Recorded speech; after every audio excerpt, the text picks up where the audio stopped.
లో నుండి ఆదుకుంటాను. ఆయన నీ నైవేద్యములను జ్ఞాపకం చేసుకొను.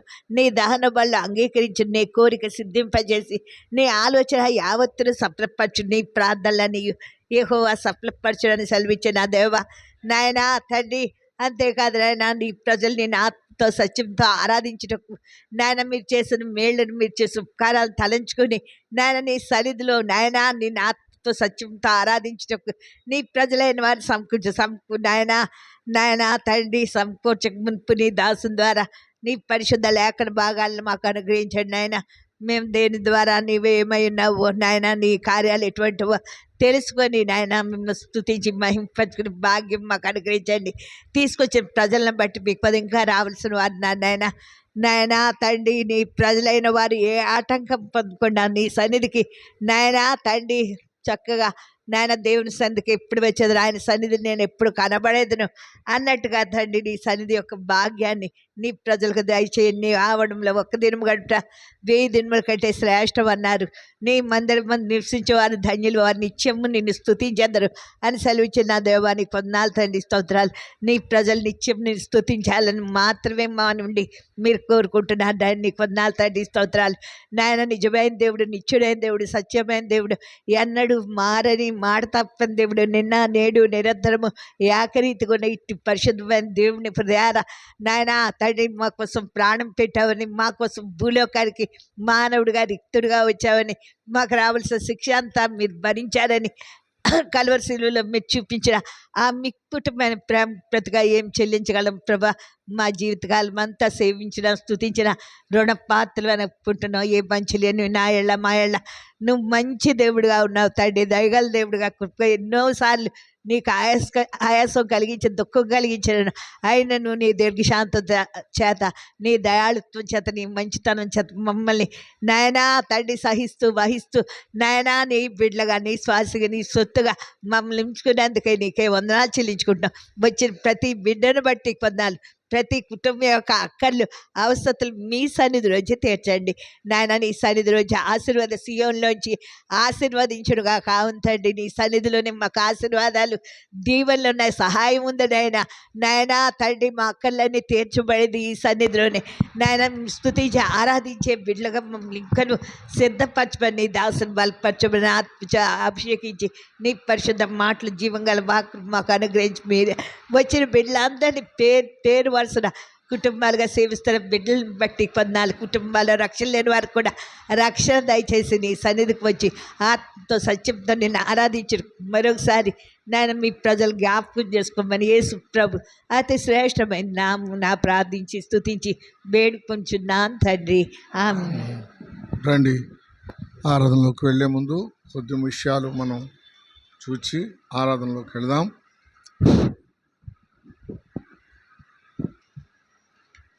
పరిశుద్ధ గ్రంథం నుండి కొన్ని మాటలు మనం చదువుకుందాం. 145వ కీర్తన 3వ వచనం అందరం కలిసి చదువుదాం. 145వ కీర్తన 3వ వచనాన్ని అందరం కలిసి చదువుకుందాం. 145:3 అందరం కలిసి చదవండి.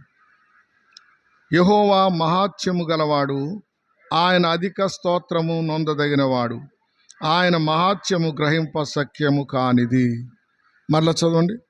యెహోవా మహాత్మ్యము గలవాడు, ఆయన అధిక స్తోత్రము పొందదగినవాడు, ఆయన మహాత్మ్యము గ్రహింప సఖ్యము కానిది. ప్రియా దేవుని బిడ్డలారా, ఈ మాట మనం జ్ఞాపకం చేసుకొని ఆరాధనలోకి వెళదాం. ఏం మాట అంటే మధ్యలో ఉన్న మాట, ఆయన అధిక స్తోత్రము నొందదగినవాడు. మన దేవుడు ఎలాంటి వాడంట? అధిక స్తోత్రము నొందదగినవాడు. చూడండి, 104 మొదటి వచనం కూడా చదవం. 104వ అధ్యాయం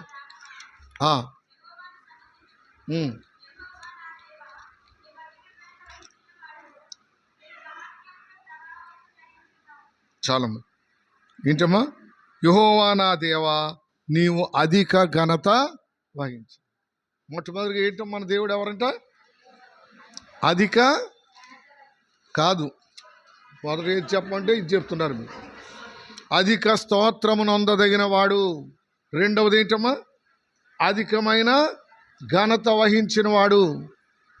దేవుని బిడ్డరా, అందుకనే ప్రకటన గ్రంథంలో పెద్దలు, దోతలు తమ కిరీటాల్ని ఆయన పాదముల మీద పడవేసిరి అని ఉందండి. కిరీటాలంటే రాజరకానికి గుర్తు, ఆ అధికారానికి గుర్తు. అటువంటిది వాళ్ళు ఏం చేస్తారంట, ఆయన పాదముల మీద పడవేశారు. ఎందుకని? ఆయనే అధిక ఘనత వహించిన వాడని, ఆయనే అధిక స్తోత్రము పొందదగిన వాడని. దేవుని బిడ్డరా, అందుకనే యెషయాలో అంటాడు, నాకు రావలసిన మహిమను నేను విగ్రహములకు చెందనయ్యాను. ఆయన్నే ఘనపరచాలా, ఆయన్నే మహిమపరచాలా, ఆయనకే ఘనత రావాలా. దేవుని బిడ్డరా, రండి 7 విషయాలు మనం చూచి త్వరగా మరి అధికమైనవి ఏమున్నాయి మనం దేవుని సన్నిధికి వచ్చిన మనం చూడండి. కీర్తన 4వ అధ్యాయం 7వ వచనం. కీర్తన 4వ అధ్యాయం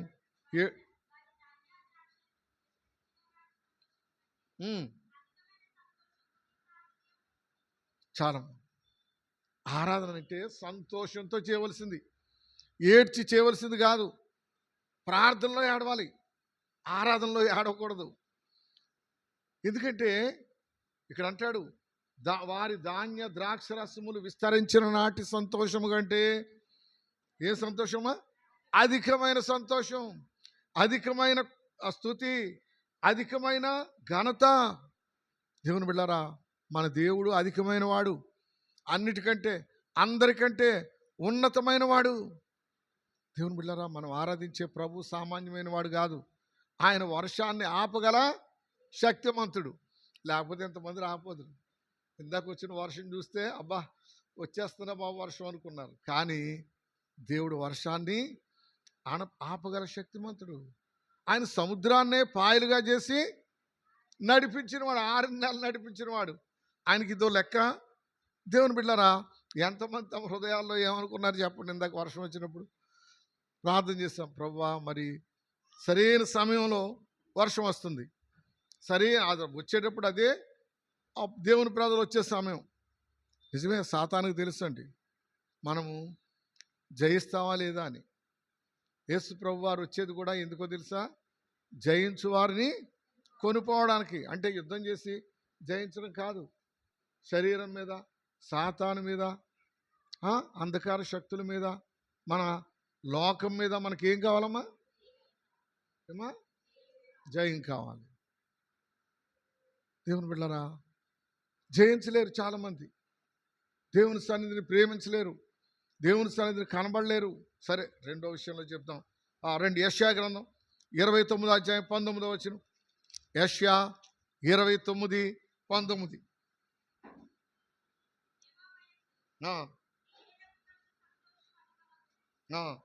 మనుషుల్లో భేదలు ఇశ్రాయేలు యొక్క పరిశుద్ధ దేవుని యందు అంటే సంతోషిస్తారు. ఎవరంట?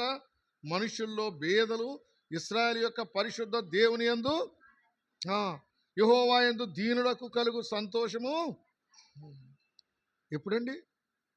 ఆయన స్తుతించినప్పుడు, ఆయన మహిమపరిచినప్పుడు. 145:3 మధ్య భాగంలో ఏమనుంది? యెహోవా అధికమైన స్తోత్రం పొందదగిన వాడు. నువ్వు చేసే ఆరాధన, నేను చేసే ఆరాధన సామాన్యమైంది. ఆయన అయితే అధికమైన స్తోత్రం పొందదగిన వాడు. రండి, రెండోదిగా చూస్తే ఆయన ఎలాంటి వాడంటే 86వ కీర్తన 13వ వచనం. 86వ కీర్తన 13వ వచనం.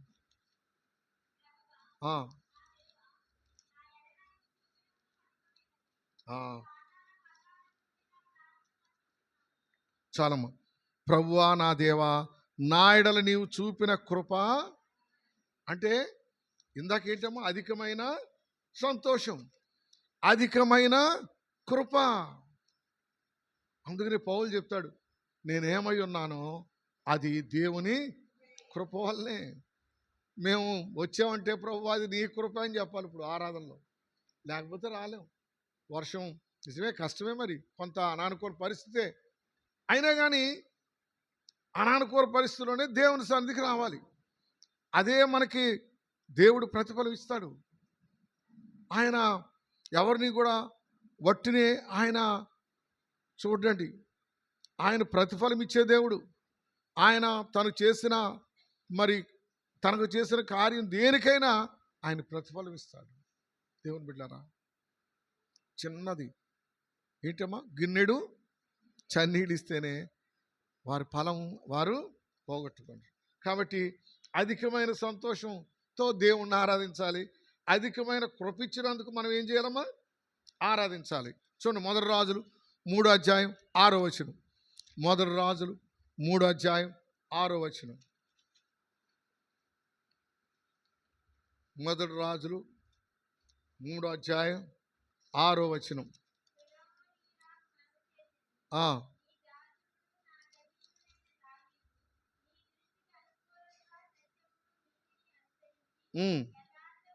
మనసు గలవాడై ప్రవర్తించను.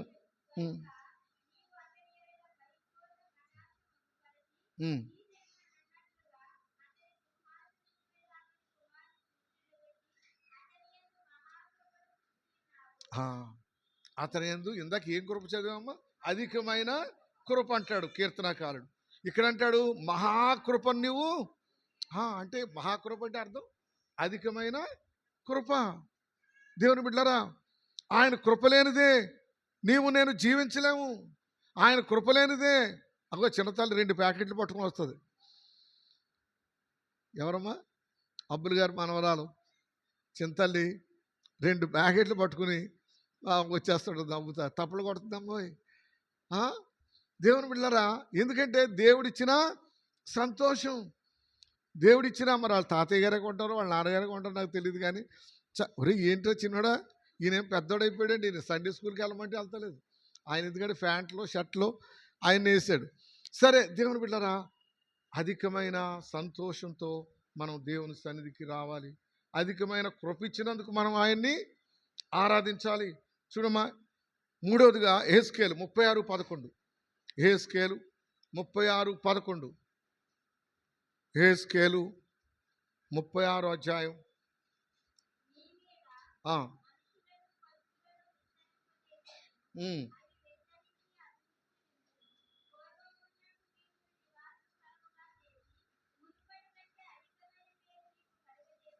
చాలా మునుపటి కంటే అధికమైన మేలు, అధికమైన కృప, అధికమైన సంతోషం ఇచ్చేవాడు, అధికమైన మేలు చేసేవాడు. ఎప్పుడు కూడా నిరుత్సాహపడద్దు. ఆయన మేలు చేసే దేవుడు. ఆయన మన యెడల దయ కలిగిన దేవుడు. ఆయన సంకల్పము ఎప్పటికీ తప్పిపోదు. దేవుని బిడ్డలారా, చూడండి, అధికమైన మేలు. చూడండి, నిర్గమాకాండం 18:9. నిర్గమాకాండం 18:9.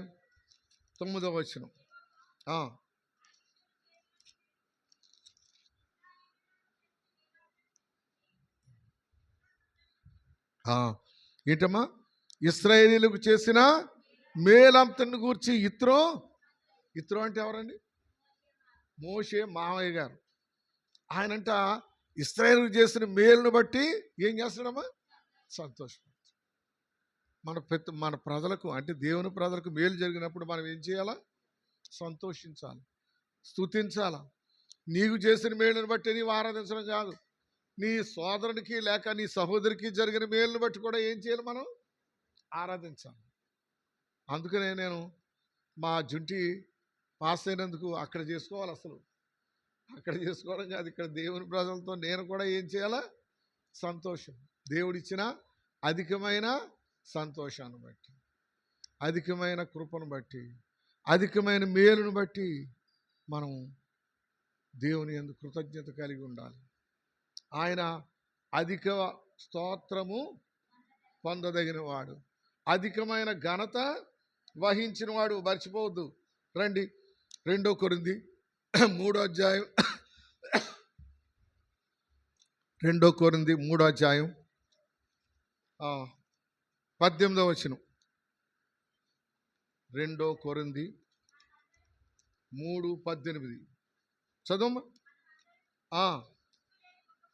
మనమందరమును ముసుగులేని ముఖముతో ఉమ్.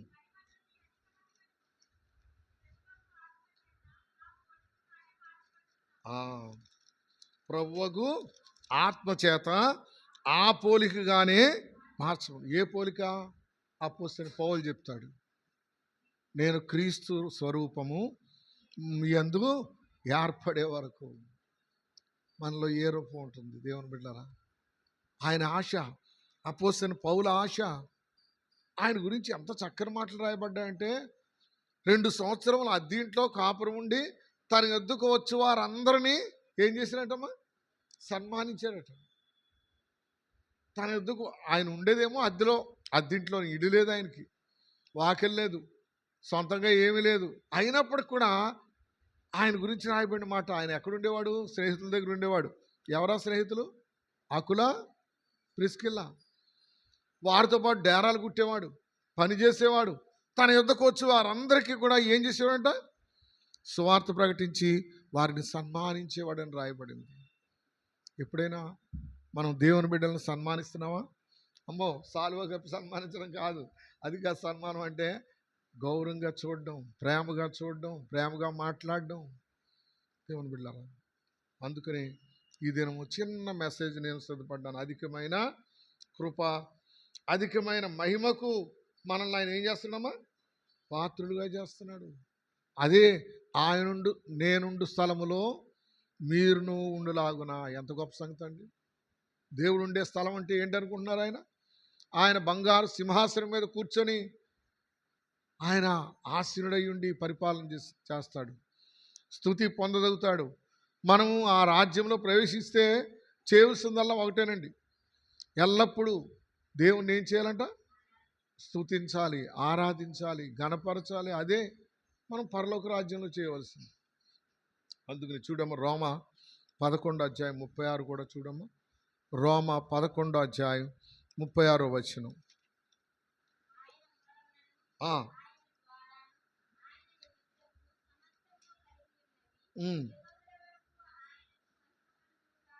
అదండి, యుగ యుగముల వరకు ఆయనకు ఏం కలగాల? మహిమ కలుగునుగాక, ఆమేన్. ఆయన మహిమ నుండి ఏం చేస్తున్నాడంట? అధిక మహిమలకు తీసుకెళ్తున్నాడు. ఆయన మహిమలో మనం ఉండాలి. దేవుని బిడ్డలారా, ఆయన మహిమలో ఉండాలంటే ఆయన రాజ్యంలో ప్రవేశించాలి. ఆయన రాజ్యంలో ప్రవేశించాలంటే ఆయన చిత్తము నెరవేర్చాలి. ఆయన చిత్తము నెరవేర్చాలంటే ఎల్లప్పుడూ ప్రభువునందు ఆనందించాలి, లేక సంతోషించాలి. అదే చూసాం, అధికమైన సంతోషం, అధికమైన ఏంటమ్మా? మేలు, అధికమైన. రండి ఇప్పుడు 5వదిగా రండి, యెషయా గ్రంథం 28:29 వచనం. యెషయా 28:29 వచనం.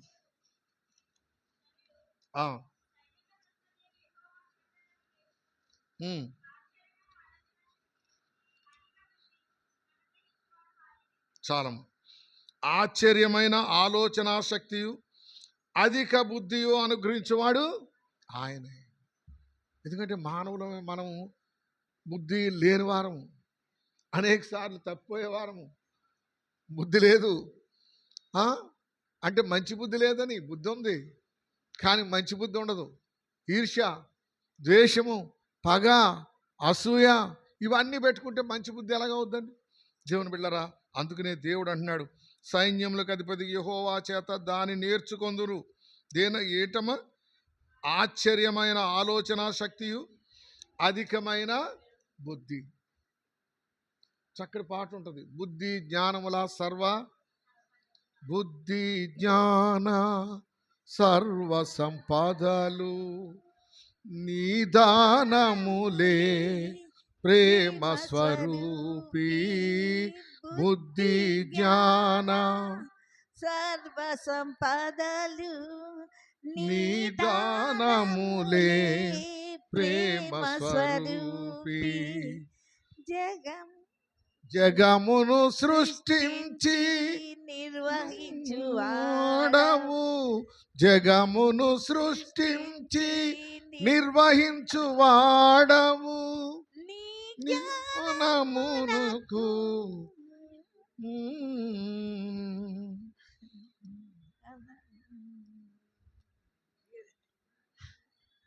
నీ జ్ఞానమును వర్ణింప తరమా తరమా.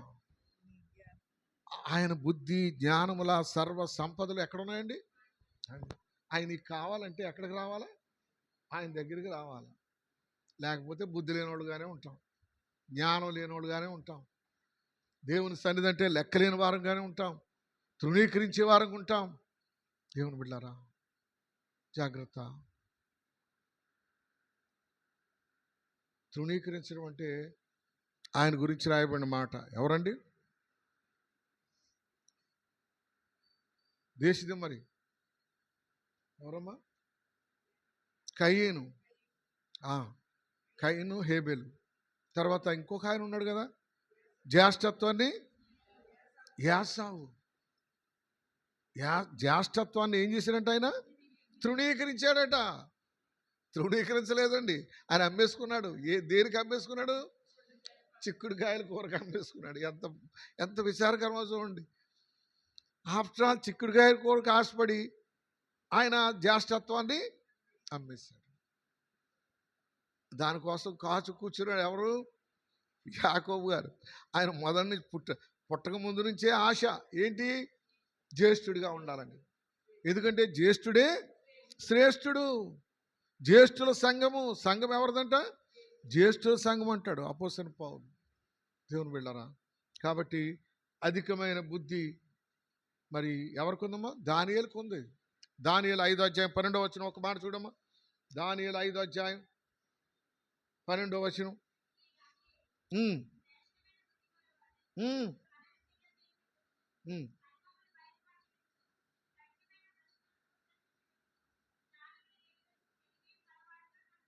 అదండి, ఈ దానియేలు అంటే ఏం బుద్ధి అమ్మా?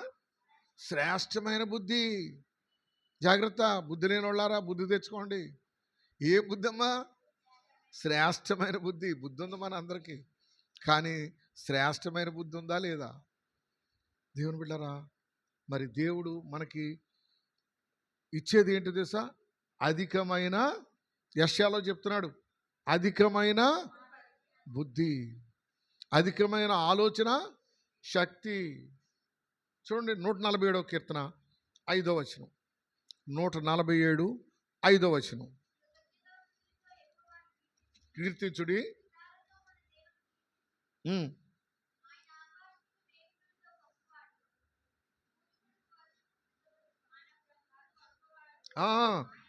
ఏంటి?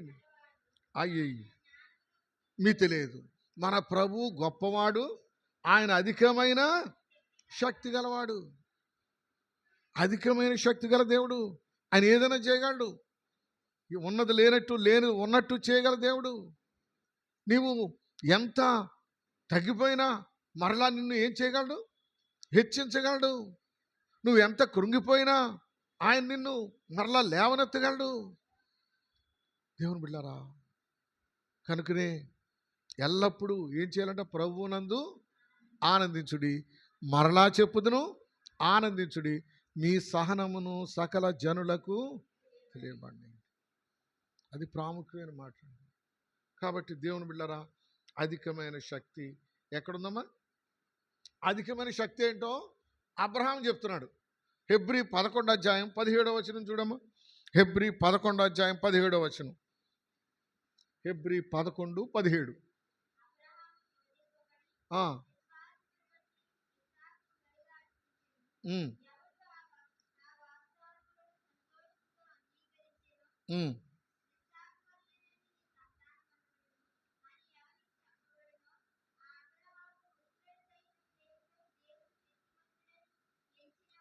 చాలమ్మా. ఆ అబ్రహాము మృతులను సైతము లేపుటకు దేవుడు శక్తిమంతుడు. ఒకవేళ కొడుకుని చంపేయడానికి అందుకనే కత్తేస్తాడండి. ఒకవేళ తెగకొట్టినా ఏం కాదు. మృతులను సైతము దేవుడు ఏం చేయగలడు? లేపగల శక్తిమంతుడు. అందుకనే ఆయనకి ఏముందంట? అధికమైన శక్తి, అధికమైన స్తోత్రం పొందదగిన వాడు, అధికమైన మహాత్యం గలవాడు, అధికమైన బుద్ధి జ్ఞానము గలవాడు, అధికమైన కృప గలవాడు. దేవుని బిడ్డలారా, ఆయన కృపను బట్టి మనం ఇలా జీవిస్తున్నాం. ఆయన సన్నిధికి రాగలిగామంటే అది ఆయన కృపే. అది ఏ కృప? ఇప్పుడు మనం చూసాం అధికమే, అది జ్ఞాపకం పెట్టుకుని అన్నీ అధికమైనవి చూసాం. చివరిగా రండి, మొదటి రాజులు 4వ అధ్యాయం 30వ వచనం. మొదటి రాజులు 4వ అధ్యాయం 30వ వచనం.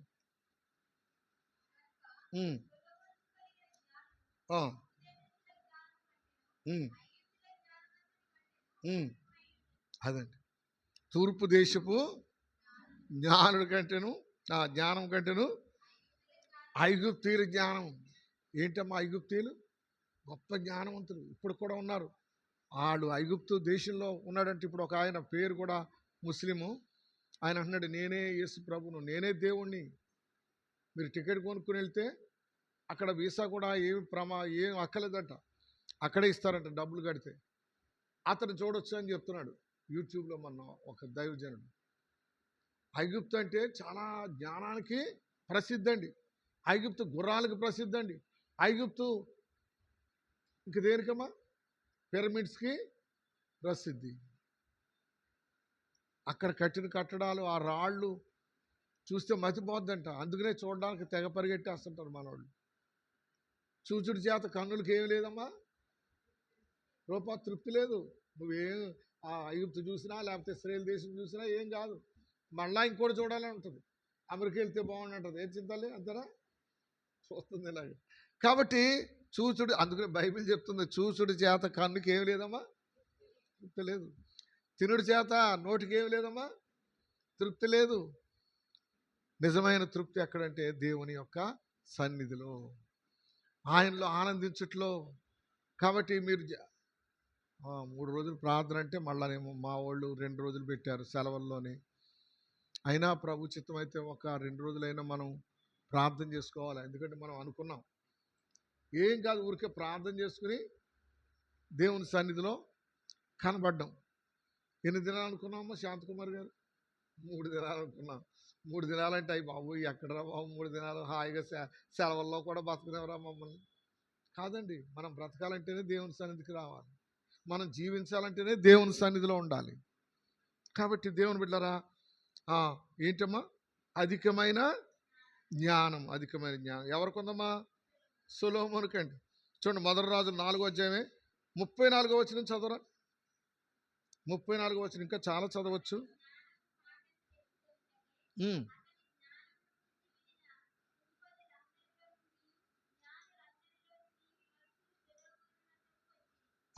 చాలా అతని జ్ఞాన వచనాలు వినడానికంట అనేక మంది వచ్చారండి. అందులో ఒక ఆమె ఎవరండి? ఆమె శాపదేశపు రాణి. సరే, ఇంకా ఇవన్నీ చూడొద్దు కానీ, అయితే సొలొమోను కంటే శ్రేష్ఠుడు ఎవరు? ప్రభువైన యేసుక్రీస్తు, మనం ఆరాధించే ప్రభు. ఆ సొలొమోను జ్ఞానం కంటే గొప్ప జ్ఞానం, సొలొమోనుకు జ్ఞానం ఇచ్చిందే ఎవరండి? జ్ఞాన సంపన్నుడైన అధికమైన జ్ఞానం కలిగిన ప్రభువైన యేసుక్రీస్తు వారు. కాబట్టి ప్రభువా, నీవు నాకు అధికమైన మేలు చేశావు, అధికమైన కృప ఇచ్చావు, అధికమైన ఎక్కడండి బాబు జ్ఞానం అనకండి, దేవునిలో ఉండడమే జ్ఞానం. అది దేవుని తెలుసుకోవడమే జ్ఞానం. ఈ లోకంలో దేవుని తెలుసుకునే వాళ్ళందరూ ఎవరన్నమాట? అజ్ఞానులు. కాబట్టి నీకు వందనాలని కొద్ది మాటలతో దేవుడిచ్చిన రక్షణ బట్టి చెప్దాం. మరి సండే స్కూలు టీచర్కి మనకేం లోటు లేదు, కానీ తల్లి ఉంది, రిప్కమ్మ ఉంది, చిన్నపిల్లలే ఉన్నారమ్మా. నేను ఇద్దరికి చెప్పాను, ఎవరు చిన్న సూరి రాలేదు, తేజాకి చెప్పాను, వాళ్ళ తమ్ముడు చింటూకి చెప్పాను. అమ్మా మరి అమ్మగారు, చింటూ తేజ ఇద్దరికి కూడా చెప్పాను, రండిరా బాబు అని. సరే, మనం ఎరా వెళ్దావా? చూస్తావా? సండే స్కూల్ పరిచయలో మరి రిప్కమ్మ చూస్తుంది. సండే స్కూల్ పిల్లలు సండే స్కూల్కి పంపించండి. అలాగే ఒక చరణం పాడిన తర్వాత మీరు ఒకరి తర్వాత ఒకరు ఆరాధన చేయండి.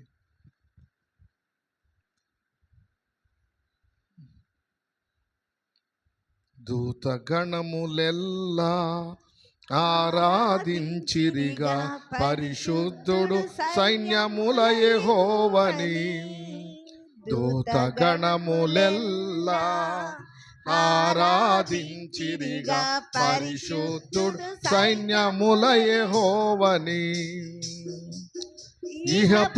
ఇహపారములలో ఆయన మహిమ దియున్నదని గానము చేసిరి ఇహపారములలో ఆయన మహిమ నిండి ఉన్నదని గానము చేసిరి దూతగణములెల్లా ఆరాధించిరిగా శుద్ధుడు సైన్యముల యెహోవని ఆరాధించండి.